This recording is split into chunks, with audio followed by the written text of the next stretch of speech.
Welcome, collectors and friends, to a special edition of The Road to the National. This is episode number 2, and I'm doing this in conjunction with the National Sports Collectors Convention, which is going to take place in just a couple months at the end of July, just outside of Chicago at the Rosemont Convention Center. And if you need any details at all about the National, my best advice is to go to the website at nsccshow.com. And without further ado, we're going to bring on our second guest in the series, someone that I've known for quite some time. And the reason that I decided to ask Dan is because he's been doing the National, exhibiting there for a long time, but he's also a collector just like me. So I'm really looking forward to this conversation. And here we got Dan. How are you today, Dan? Doing great, Leighton. Good to see you again. Oh, good to see you as well. I'm really appreciative and grateful for you joining me today, Dan. Well, thanks for having me. I appreciate it. Oh, it's my pleasure. So Dan, if you could just introduce yourself briefly, and give people an idea of maybe where they could find you, and we'll kind of jump right into it. Okay. My name is Dan McKee. I've been collecting pre-war baseball cards for 54 years. Started at the age of 7 putting my T206 set together back in the early 1970s. That was a good time to buy those things.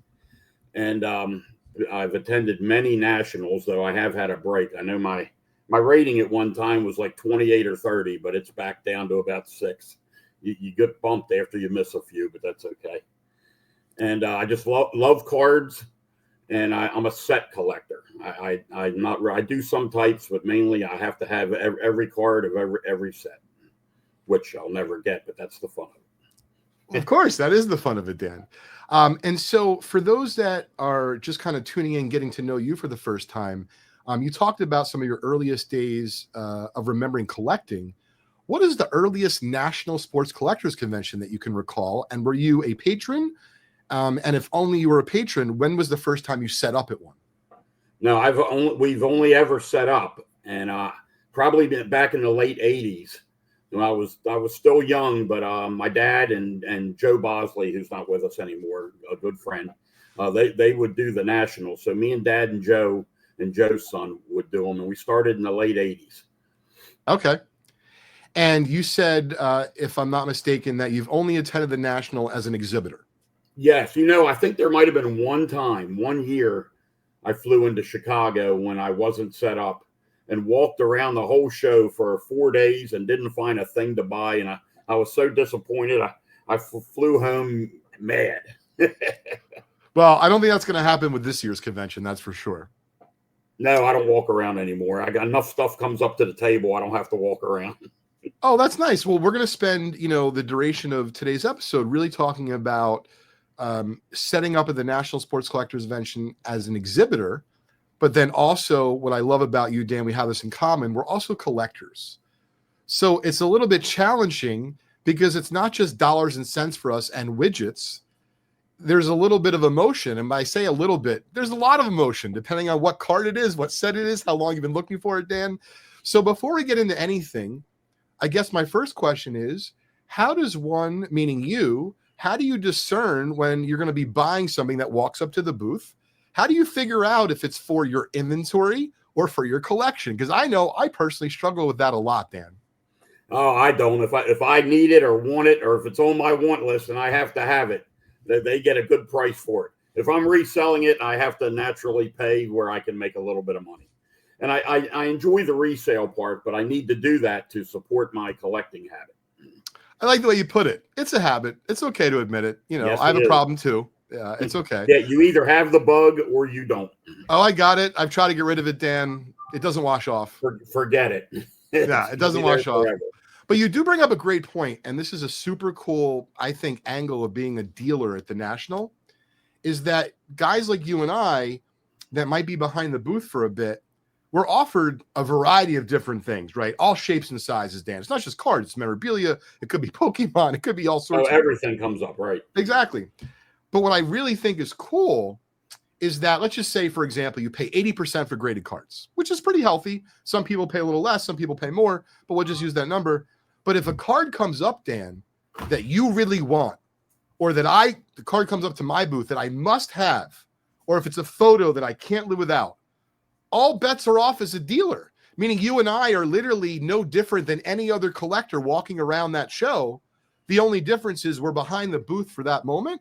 But I can tell you, and I'm sure you can speak firsthand to this also, I feel like I've overpaid at times just because I don't get a chance to go walk around as much as I'd like. And they brought it to me, and I don't want to lose that.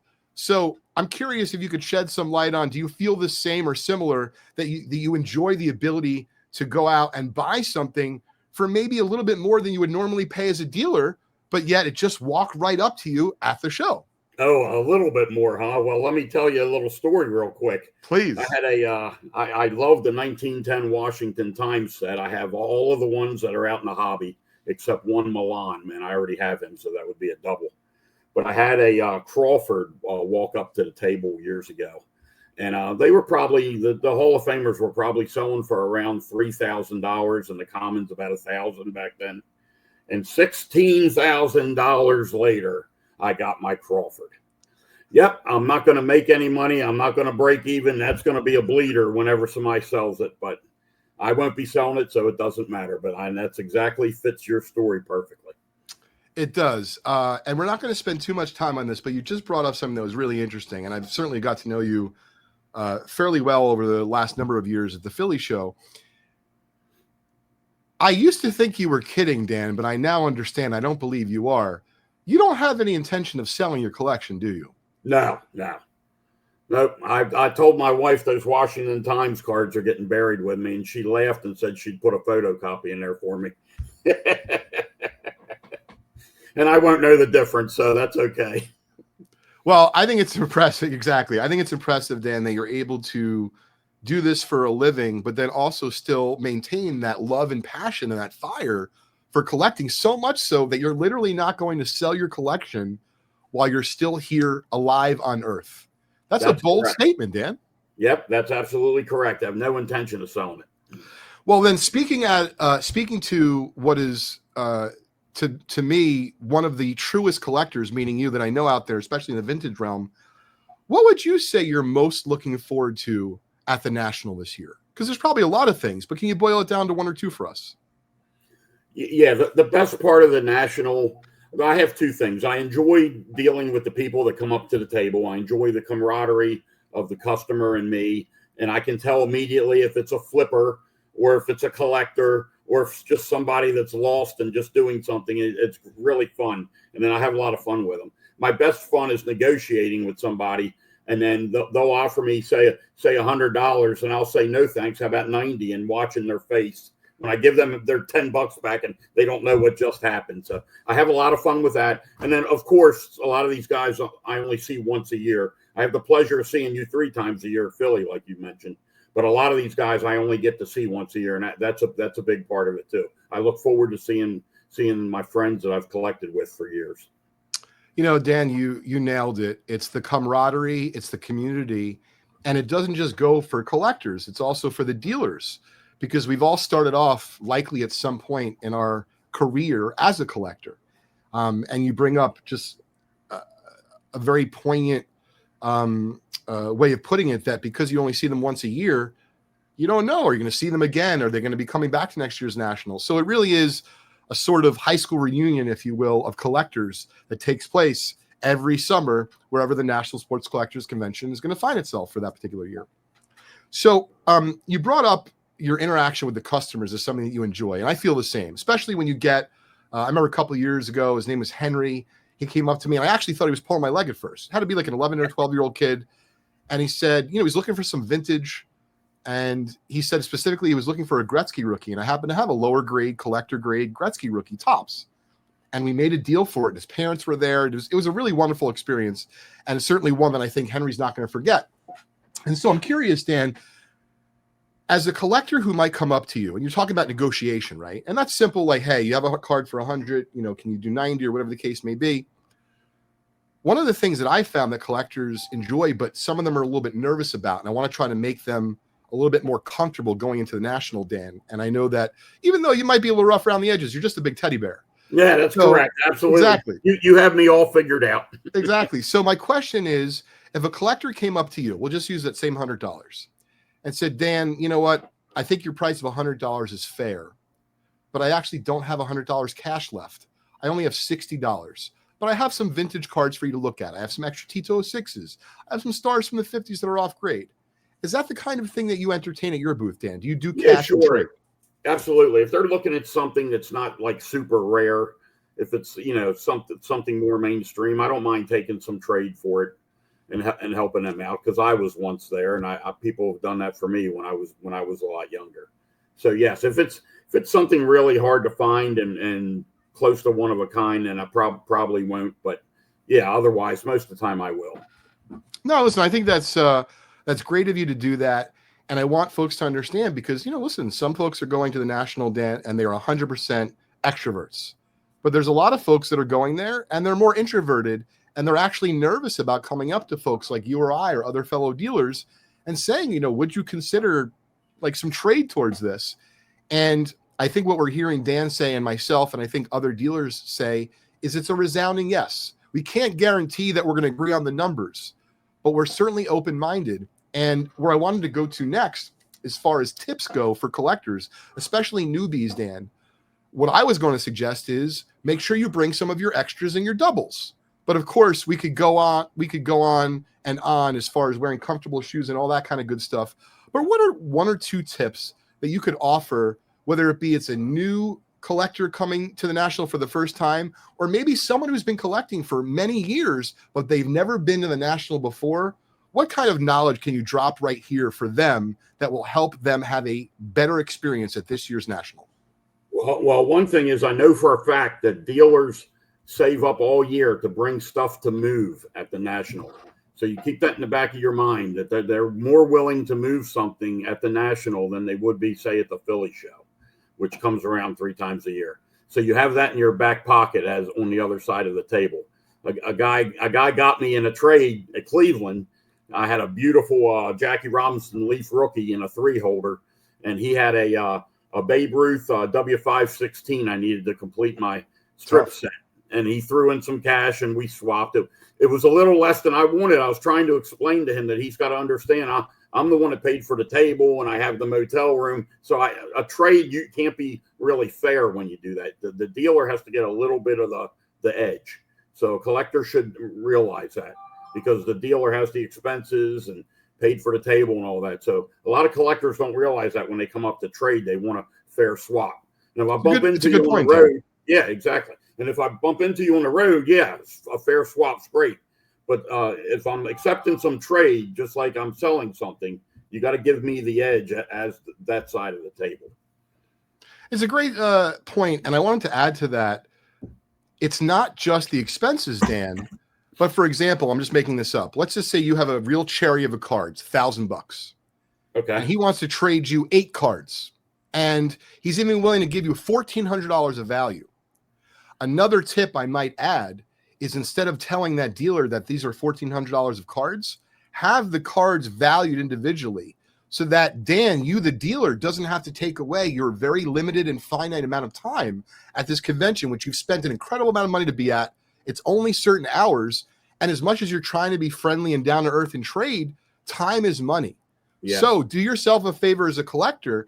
And if you're going there with extra cards that you may or may not trade, try to have the values already known on them. So if you go up to someone like Dan, you're not asking Dan, hey, I don't know what these are worth. What do you think? Because Dan's going to have a rough idea. But if you don't know it all, then you're literally starting from scratch. And that's going to add some extra time to the transaction, Dan. And I wanted to add this as well for the collectors.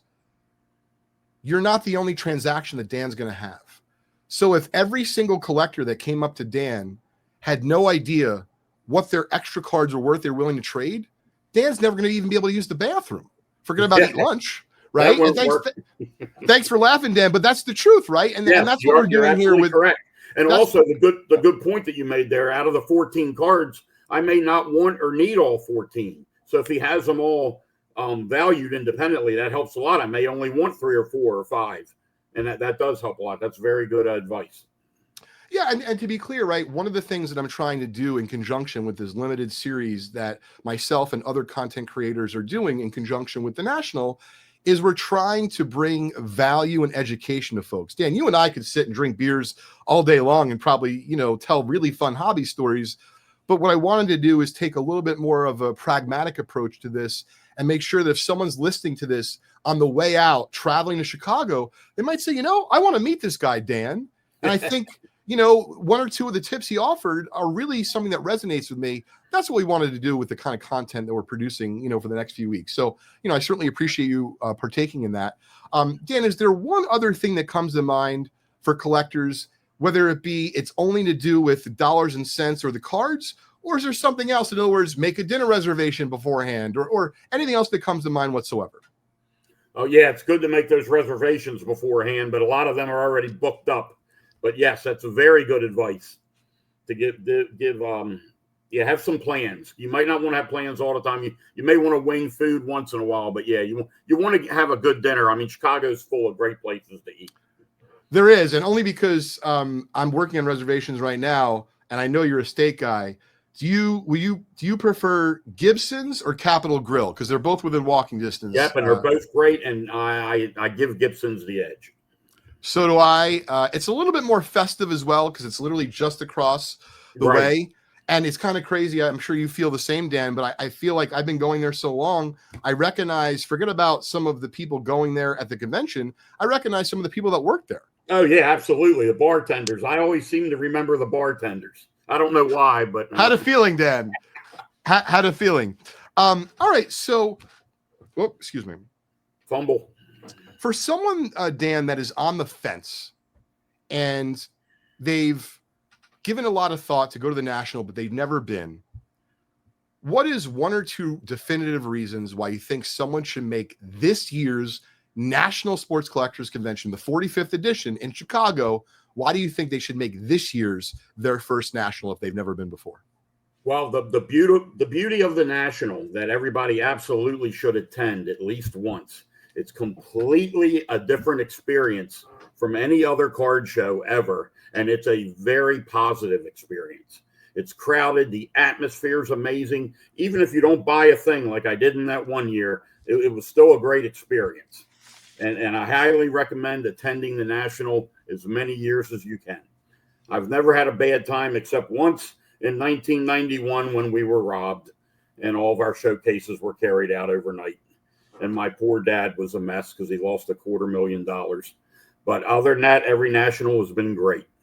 Oh, my God. Well, I'm sorry to hear that. I'm glad you guys have bounced back and certainly bounced back in a big way.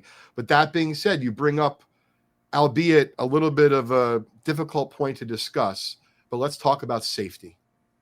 Okay. And not just from the dealer standpoint, but from the collector standpoint. So I know firsthand, I've seen a collector do this. They come up to the booth. They're excited to either see you, Dan, or they're excited to see the card that's in the case that they've been looking for to complete that set that's been on their list for 7 years. And then all of a sudden, all of their common sense goes out the window.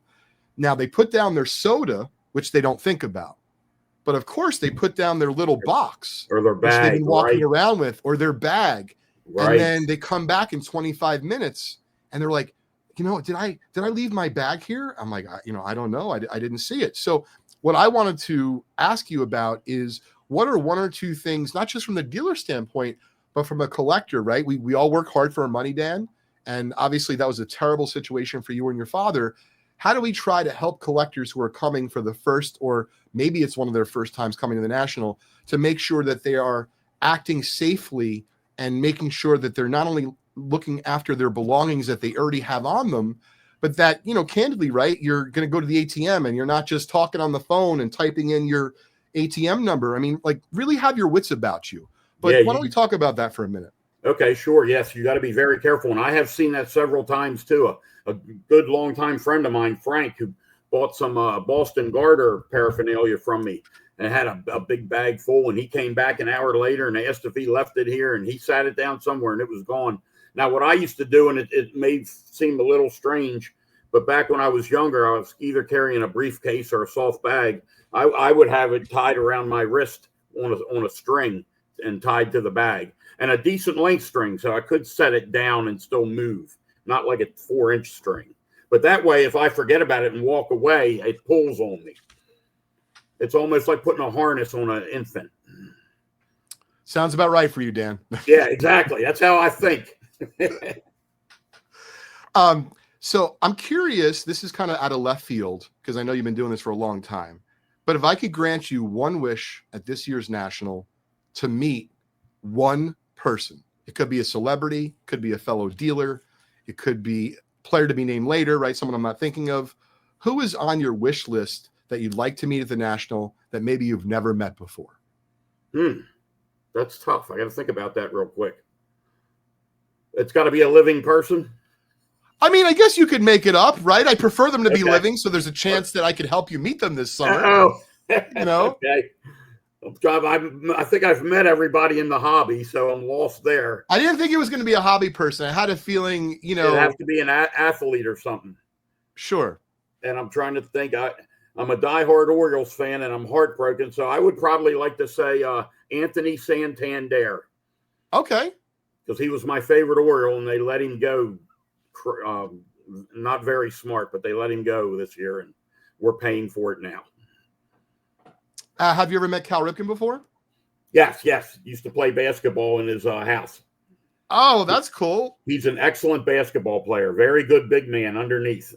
Really? Yeah. How did that come to be, Dan? A buddy of mine was playing with him downtown in one of the sports arenas, and he invited certain people over. I didn't get the first cut invite, but when some people couldn't make it later on other games, then I got to squeeze in. So it was a pretty neat experience. And it was pretty funny because Cal would always pick his team. He'd take the best players, and we were left over. We called ourselves the Generals, like who the Globetrotters play. Very rarely would they win, but every now and then.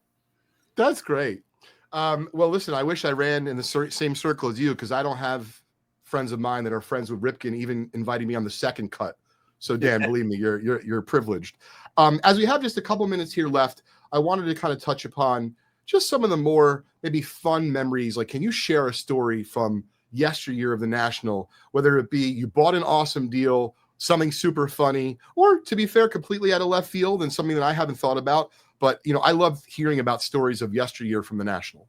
Okay, I'm going to give you a story from a few Chicagos ago. Okay. I was setting up with this guy that a lot of people don't care for, and I'd always get the, why are you setting up with him? Why are you setting up with him? I'd get it all the time. And I said, he doesn't have anybody to set up with. I don't mind. And this one National, we were packing up. We were there all week. Both did well. And he called me over and he said, Dan, did you have a 1958 press pin for the Colts final game, that Super Bowl game? Well, it wasn't a Super Bowl, the championship game. And I go, I don't know, maybe. And he showed it to me. And I said, yeah, that's mine. He goes, it's been laying under the table all week. I just found it. And I looked at him and I said, Mr. Steve, that's exactly why I set up with you. You're as honest as the day is long. It's important, certainly at the National. That's for sure. Yes. So, Dan, I'm curious, even though you're on the dealer side, I know you're very friendly and you're very much a collector as well. For the first time, or let's just say someone has been to a lot of other conventions, but they're coming to the National the first time, they're going to be overwhelmed. Okay. Yes. So that's number one. Number two, and this is kind of what I wanted to ask you, and I'm putting you on the spot, but let's say someone comes up and they're friendly, but they clearly, Dan, they don't have your experience. Are you willing to help someone if they have a question for you about a card, but it's actually not your card? Yes, absolutely. I do that often. I have people come to me all the time, especially at Philly also. I'll have a line of people at my table when I get there sometimes asking me about it. They'll be dealers and collectors. And yeah, I enjoy helping people. It doesn't have to be my card. Well, I think that is fantastic that you do that, Dan. And one of the things that I want people to walk away with from this episode of the Road to the National with you, Dan, is you get out of the National what you put into it. So in other words, if you go there and you're well prepared, like you're talking about, and you have a little bit of cash, you have a little bit of trade bait, you kind of have comfortable clothes, right? You are in good spirits. If you have good energy, you will most certainly attract good energy. But let's do the flip side. Speaking of flipping, right? Nothing wrong with me as far as flippers go, but we've all seen, whether it be you're a flipper or a collector, it's all about attitude. And so if someone comes up to you and they're grateful and they're courteous, I have no doubt, Dan, that not only would you give them a good deal on a card, but you're also going to be willing to go the extra mile for them as far as helping them maybe answer a question or two about a card that isn't even a card you have for sale. Absolutely. Attitude's 95% of it. Yep. If you're nice and friendly, absolutely, I'm going to help you the best I can. And it does not have to be my card. I mean, I can't remember. I think I may have been stumped once, but it's rare that somebody brings a card up that I don't know what it is. If it's pre-1975. I'm going to try to do that, but I don't think I'm going to be able to accomplish it. You're going to stump me all day long, but at pre-1975, forget it. Really cool. So, you heard that here, folks. If you have something pre-1975 and you are unsure what it is, go to this man, Dan McKee of the National. Now, Dan, you're probably going to be upset at me now because there's going to be 3,700 people lined up a day with their questions for you. That's okay.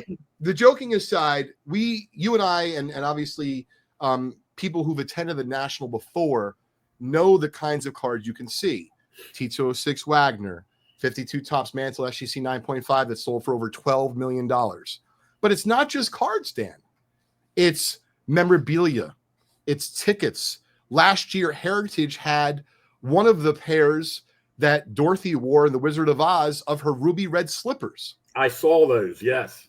Which is wild. Very cool. So if you had one wish to see any piece of memorabilia or card, you can't buy it, Dan, but you can hold it, you could take a selfie. This is going to be my last question of the show. Take a moment to think about it. What would it be? I don't need a moment, and you already know the answer. Okay. It would be a 1914 Baltimore News Babe Ruth card, either red or blue, because me and Dad used to own two of them, and they are gone. Well, seeing as how you brought it up, and I wasn't going to torture you, but you did bring it up, we actually are going to close the show with this.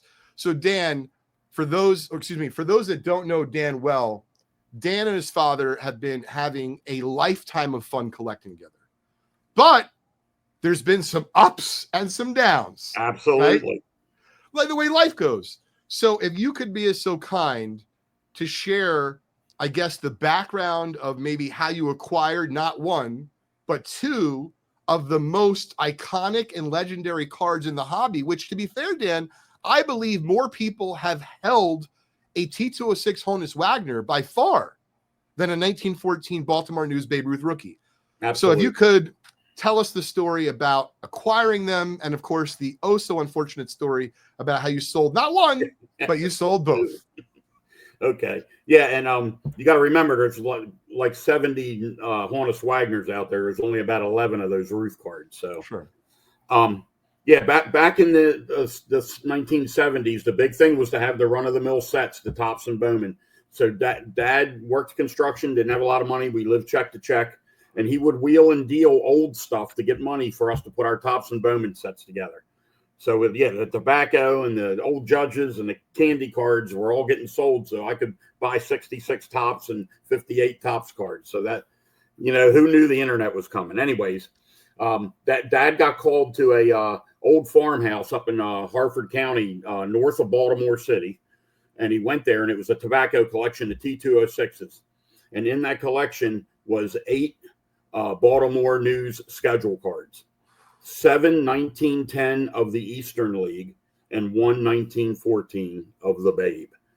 And Dad bought that collection, brought it home. I was young and not paying attention to my collection like a dummy, and we went out to Chicago. Dad sold the 7 1910s to a dear friend, Charlie Winter, $35 a piece. And the Babe Ruth card got sold at a Chicago National to a West Coast lawyer for $1,000. Yes, $1,000. Up until the day I lost my poor dad, who I loved dearly, and it was the best time of my life collecting with him. I always used to say, Dad, how do you sleep at night knowing you beat that guy out of $1,000? Anyway, that guy has since sold his collection. I'm not sure where that Babe Ruth card is, but that's how we got the first one. But I was lucky enough to get the 7 cards back that Dad sold Charlie when That's they walked awesome, Dan. Yeah, they walked into Huggins and Scott auction and they called me down and I was allowed to buy them. I didn't pay $35 a piece. I paid 15 grand for them, but that's okay. Oh, yeah. Now the second one, Dad was down in Baltimore, deep down in Baltimore City. There on Eastern Avenue. There's a bunch of old antique shops that've been there since the 30s and 40s, and he went into one of them, and there was a frame up on the wall with a Babe Ruth schedule card and 2 commons in it, and he bought that. I think he paid, I want to say $4,000 for it, and I kept those 2 commons. And he sold the Babe Ruth to good old Kenny Feldon up in New York City. I don't know if Kenny's still with us, but Kenny paid us $8,000 for it. So yes, we sold the second one for $8,000. So we're $9 grand to the good and out $15 million. Do the math. Not everybody wins at this, and anybody that tells you they're winning all the time is lying to you. Definitely, but I will say this, Dan, and this is coming from the bottom of my heart. This is why I love setting up next to you at the show. You not only have tremendous stories to tell, you have a wealth of knowledge that you're willing to share, but you do all of it with such a wide smile on your face, and I won't ever forget it. So thank you so much for joining me today, Dan. I sincerely appreciate it. Before I let you go, though, I want to plug you. How does someone find you if they want to buy a card from you? I know you're on eBay. If they want to maybe sell you a collection, how do they get a hold of you? Yeah, I'm on eBay, and I also have a website, danmckee.net, and you can find me on Facebook under Dan McKee, and I'm Darby's on eBay, DARBY-S. And I would also add some of the coolest, most interesting stuff is on his eBay account.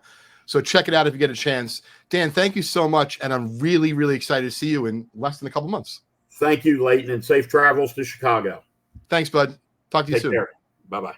All right, gang, I hope you enjoyed, in conjunction with the National Sports Collectors Convention, episode 2 of the Road to the National 2025 style.